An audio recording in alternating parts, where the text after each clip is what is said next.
मेरे सभी बीएड साथियों को शैलेंद्र सोलंकी का नमस्कार। तो साथियों, आप लोगों के बार बार कॉल और मैसेज आने के बाद यही मुझसे बार बार पूछा था, तो भैया कोई अपडेट है क्या, आप वीडियो नहीं डाल रहे, कोई अपडेट है क्या, आप वीडियो नहीं बना रहे, कोई अपडेट दे नहीं रहे। तो देखिए साथियों, जब तक हमारे पास कोई ऑथेंटिक इन्फॉर्मेशन ना हो, है ना, कोई भी पुख्ता जानकारी हमारे पास ना हो, आप लोगों के बीच आना, बार बार आना यूँ ही, वो मुझे ठीक नहीं लगता, है ना। जब तक आप लोगों के लिए सही जानकारी आप लोगों तक न पहुंचाई जाए, तब तक बार बार वीडियो बनाते रहो, उसमें कोई फ़ायदा है नहीं। तो आज इस वीडियो में मैं वीडियो को पूरा देखिएगा और हर बिंदु को समझने की कोशिश कीजिएगा। ज़्यादा नहीं, 7 से 8 मिनट का ये वीडियो रहेगा आपका। इसमें हम 4-5 टॉपिक को कवर करने वाले हैं और हो सकता है इन 4-5 टॉपिक में आपके डाउट्स क्लियर हो जाएं। और मैं माफ़ी चाहूँगा, एक दिन पहले यानी परसों के दिन मैं लाइव आने वाला था, लेकिन कुछ टेक्निकल इशू रहे। उसके बाद 9:20 पर मुझे एक मीटिंग में जुड़ना था, तो इसलिए फिर टाइम निकल चुका था, इसलिए मैंने वो लाइव में उस दिन नहीं आ पाया। तो कोशिश करेंगे 1-2 दिन में लाइव आकर आपके जितने भी मन में डाउट है ना, वो डाउट भी क्लियर किए जाएँ। मैं समझता हूँ, देखिए, डाउट होना बनता है आपके माइंड में, है ना। बहुत सी चीज़ें चल रही होंगी आपके माइंड में कि इसमें क्या होगा, कब क्या हो सकता है, इसमें इस ऑप्शन पे क्या किया जाए। तो सबसे तो पहले मैं आप लोगों से एक बात बोलना चाहूँगा। देखिए, ये व्हाट्सअप चल रहा है ना, व्हाट्सअप पर आपके मैसेज, व्हाट्सअप पर आपका जोश जो देखने को मिल रहा है, वो काबिल तारीफ़ है।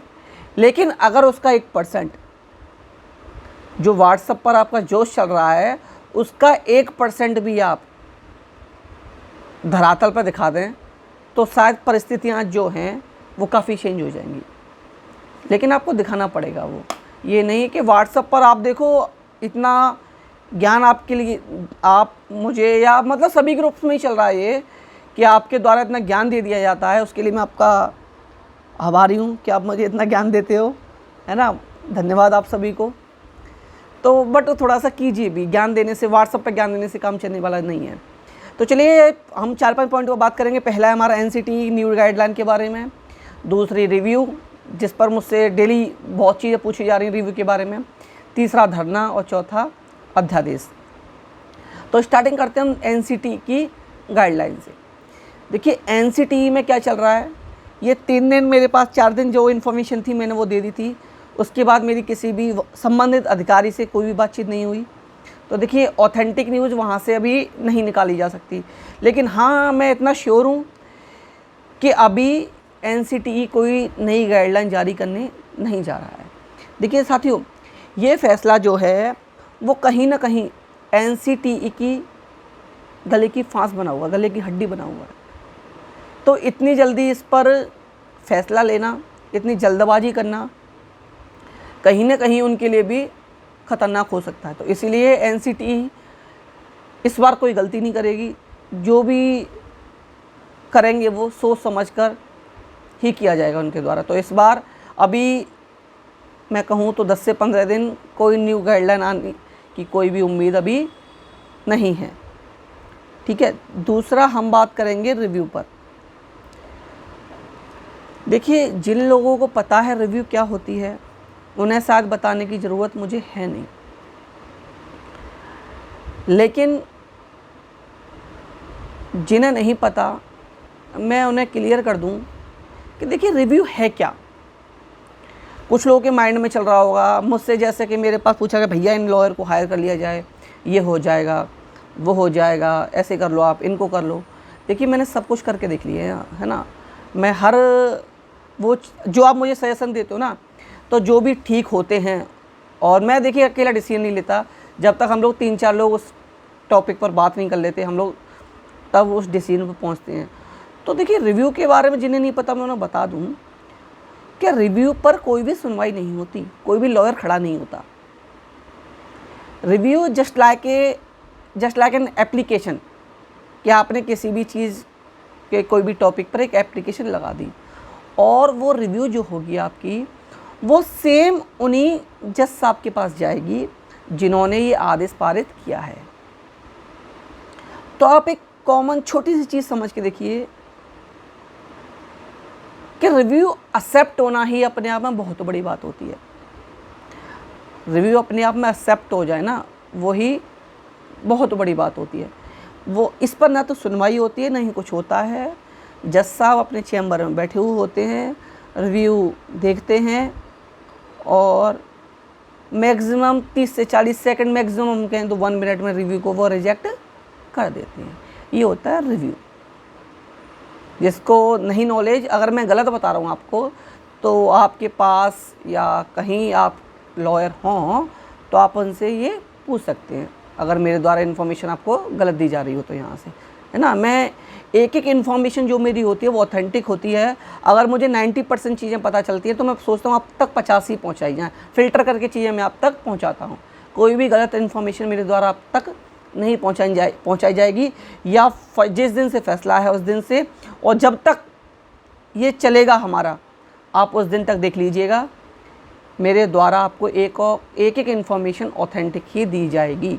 अगर मुझे ऐसे ही फालतू की वीडियो बनाने होते तो मैं डेली 4 वीडियो अपलोड करता रहता कि आज मैंने यहाँ गया, आज मैं यहाँ गया, आज मैं यहाँ गया। अब बात करते हैं हम लोग धरने पर। देखिए, धरने के लिए प्रयास हम लोगों की जारी हैं कि धरना कब किया जाए, हमें डेट डिसाइड करना है ना, परमिशन का डिसाइड करना है। तो देखिए, धरने को लेकर जैसे मैंने ग्रुप में पूछा भी, औरों से भी बात होती हैं, तो हम छोटे छोटे देखें। अगर आप लोग जैसे कि कभी प्रयागराज में धरना हुआ, या लखनऊ में हुआ, या मध्य प्रदेश वाले MP में धरना करने की सोच रहे हैं, है ना, छत्तीसगढ़ का धरना मैं कहूँगा बहुत ही ज़बरदस्त धरना रहा, इस लेवल का होना चाहिए। तो उसके लिए पूरी प्लानिंग होती है। ये नहीं कि धरना आज मैंने यहाँ से अनाउंस कर दिया, हाँ भाई धरना है, कल आ जाओ, है ना, यहाँ आ जाओ या इस जगह पर आ जाओ, वहाँ पहुँचे 500 लोग या 700 लोग, उसमें फ़ायदा नहीं है, वो धरना असफल है। ऐसे धरने का कोई भी गवर्नमेंट पर इफ़ेक्ट पड़ने वाला नहीं है, ठीक है ना। तो धरने के लिए पूरी प्लानिंग की जा रही है, अच्छे से धरना किया जाएगा, पूरी प्लानिंग के साथ किया जाएगा। ये भी देखा जाएगा कि आप लोग ज़्यादा से ज़्यादा मात्रा में उपस्थित हो सकें, तभी हम लोग दिखेंगे ना, हमारी जनसंख्या ज़्यादा दिखेगी। हम लोग जितनी ज़्यादा मात्रा में होंगे, जितने ज़्यादा लोग होंगे, उतना ही इफ़ेक्ट पड़ेगा। पता चलिए आप 400-500 लोग पहुँचे, मीडिया भी आपका देख के भाई, समझ रहे हो मैं कहना चाह रहा हूँ। अब बात करते हैं हम अध्यादेश पर। देखिए, अध्यादेश लाना छोटी सी बात नहीं है ना। ये नहीं कि हमने बोल दिया और अध्यादेश आ गए, ऐसे ही नहीं आ जाते अध्यादेश। इसके लिए आपको संघर्ष करना पड़ेगा बहुत ज़्यादा। अगर अध्यादेश आप लोग चाहते हैं तो अध्यादेश के लिए आपको बहुत ही ज़्यादा संघर्ष करना पड़ेगा। और जहाँ तक मैं समझ पा रहा हूँ, अभी तक मैं देख पा रहा हूँ, तो इस देश का 1% B.Ed कैंडिडेट भी संघर्ष करना नहीं चाहता। जीत सबको चाहिए, अध्यादेश सभी को चाहिए, B.Ed PRT में इंक्लूड हो जाए, ये सभी को चाहिए, बट उसे संघर्ष नहीं करना। भाई अगर आप संघर्ष नहीं करोगे, मैं एक बात, सीधी सी बात स्टार्टिंग से बोलता चला रहा हूँ आप लोगों से, आप किसी के लिए मत लड़िए, आप अपने लिए तो खड़े हो सकते हो, आप अपने लिए तो लड़ लीजिए। आप अपने लिए खड़े होने नहीं चाहते, अपने लिए ही लड़ना नहीं चाहते। एक व्यक्ति कुछ नहीं कर पाएगा, एक क्या, इसमें अगर हम लोग 1000 भी एक साथ खड़े रहे ना तो भी बहुत मुश्किल है। इसके लिए हर प्रदेश से अच्छे लेवल पर हमें एकजुट होना पड़ेगा और कंटिन्यू धरना रखना पड़ेगा। ये नहीं कि आप आए 5 घंटे 4 घंटे आपने धरना किया, भारत माता की जय, अध्यादेश लाओ, NCT न्यू गाइडलाइन जारी करो, ये नारे लगाए और हम चले गए। इससे कुछ फ़र्क नहीं पड़ने वाला, मैं सच बता रहा हूँ, इससे कोई फ़र्क नहीं पड़ने वाला। धरना भी हमें अच्छे से करना पड़ेगा, ठीक है ना, तब हमें जीत मिल पाएगी। हाँ, इतना मैं श्योर हूँ, जहाँ तक मैं समझ पाया हूँ इतना मैं, देखिए 11 तारीख को आपका फ़ैसला आता है, नून में दोपहर में फ़ैसला आता है, और 11 तारीख से ही मैं एक्टिव हूँ। और दिल्ली में जहाँ जहाँ से हम लोगों को कुछ मिल सकता है मैं उन जगहों पर जाने की कोशिश करता हूँ। दिल्ली के मेरे साथी हैं, कभी मैं किन 2 के साथ जाता हूँ, कभी 2-3 के साथ। आज भी उन्हें 5 को बुलाया था और हम लोग 3 लोग गए। तो देखिए, हाँ मैं मानता हूँ, देखिए काम सभी को होते हैं ना, उसमें ज़्यादातर मेरे साथ मेरी बहन भी जाती हैं, धन्यवाद देना चाहूँगा, 2-3 दिन मेरी बहन गई हैं मेरे साथ, 2। फिर देखो उनकी तारीफ़ भी है ना, उनमें 2 तो मैरिड हैं, फिर भी वो जाने के लिए एग्री हो जाती हैं, सोचिए आप लोग। तो उनको धन्यवाद कि वो एग्री होते हैं। और कुछ लोग आप में से ही कि आप घर से निकलना तक नहीं पसंद करते और अपडेट आपको पूरी चाहिए, ज्ञान आपको पूरा देना व्हाट्सएप पर, तो व्हाट्सएप पर ज्ञान देना बंद कीजिए। ज़्यादा नहीं, अपने प्रदेश लेवल पे ही आप लोग कर लीजिए। प्रदेश में नहीं कर पा रहे, ज़िले में तो कुछ कर लो। डीएम को ज्ञापन दे सकते हो, अपने यहाँ के आप सांसद जी से मिल सकते हो, अपने यहाँ के एमएलए साहब हैं उनको ज्ञापन दे सकते हो, अपने ज़िले के डीएम से परमिशन लेकर छोटा सा धरना आयोजित कर सकते हैं। क्या आप एक ज़िले में 50 से 100 लोग इकट्ठे नहीं हो सकते? नीचे से आवाज़ ऊपर तक पहुँचेगी, ये बात ध्यान रखिए आप लोग। मैं मानता हूँ जो भी होना है दिल्ली से होना है और दिल्ली के धरने से ही इफेक्ट पड़ेगा, बट आप तब तक एकजुट तो हो जाओ। एकजुट होने में भी समय लग रहा है, इतने दिन हो चुके हैं, आप लोग मुझे बिल्कुल भी एक्टिव नहीं दिख रहे। अगर हम 2, 4, 6 जगह की छोड़ दें तो यूपी में भी 4-5 ज़िलों को छोड़ के बाकी के अन्य ज़िले एक्टिव नहीं है बिल्कुल भी इसमें। और राज्यों की बात कर दिया तो 5-6 राज्य में ही नज़रों में एक्टिव हैं, बाकी का और कहीं भी कुछ भी देखने को हमें नहीं मिल रहा। तो ऐसे तो मुझे नहीं लग रहा कुछ हो पाएगा। जब तक आप लोग सभी लोग एकजुट होकर अच्छे से संघर्ष नहीं करोगे तब तक आप लोगों को हमें जीत नहीं मिल पाएगी, है ना। हम लोग भी तो इसी में निकले, हम लोगों को जीत मिल पाना बहुत मुश्किल होगा। चलिए इस वीडियो में इतना ही था। बाकी कोई भी क्वेश्चन हो तो आप लोग वॉइस मैसेज भेज सकते हैं। कॉल कम से कम करने की कोशिश किया कीजिए आप लोग, क्योंकि कॉल इतनी ज़्यादा मात्रा में आते हैं कि अटेंड करना बहुत मुश्किल हो जाता है। एक कॉल मैं रिसीव करता हूँ, दूसरे का वेटिंग में जाता है, उसको ये लगता है कि मैं उसका कॉल रिसीव नहीं करना चाह रहा। दूसरे जिससे बात कर रहा होता हूँ उसका मैं काटने की कोशिश करता हूँ, तो वो सोचता है कि मुझसे पूरी बात नहीं कर रहा। बस इसीलिए मैं बोलता हूँ आप लोगों से कि आपका जो भी प्रश्न हुआ करे वो आप वॉइस मैसेज मुझे भेजिए व्हाट्सएप पर।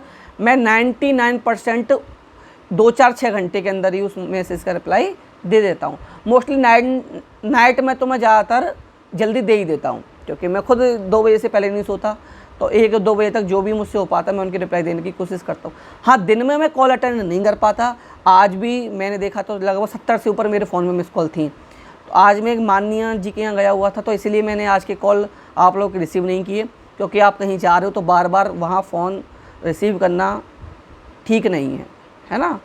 अगर आप कहीं बैठे हुए हो तो इसीलिए आज जिन लोगों के फ़ोन रिसीव नहीं किए उन सभी से मैं माफ़ी चाहूँगा। कुछ लोगों के वॉइस मैसेज भी पड़े हुए हैं, मैं रिप्लाई दे दूँगा जब भी मुझे टाइम मिलेगा। अभी देखिए मैं घर आते ही मैंने तुरंत वीडियो बनाया, आप लोगों को अपडेट दे रहा हूँ मैं। इसके बाद मैं कुछ करूँगा, है ना। रूम पर आते ही मैंने वीडियो अपलोड किया आप लोगों के लिए। वीडियो बनाई एक कि जो भी चली 4 दिन से मैं आपको न्यूज़ नहीं दे रहा था। तो बस इस वीडियो में इतना ही था। वीडियो को शेयर कर दीजिएगा जिससे हम लोगों की आवाज़ ज़्यादा से ज़्यादा लोगों तक पहुंच सके। मुझसे जुड़ने के लिए 9808347403, मैं नंबर रिपीट करता हूं, 9808347403 पर व्हाट्सएप पर मैसेज करके आप मुझसे जुड़ सकते हो। तब तक के लिए चलिए नेक्स्ट वीडियो में जो भी इन्फॉर्मेशन होगी आपको दे दी जाएगी। तब तक के लिए थैंक यू, नमस्कार, जय हिंद।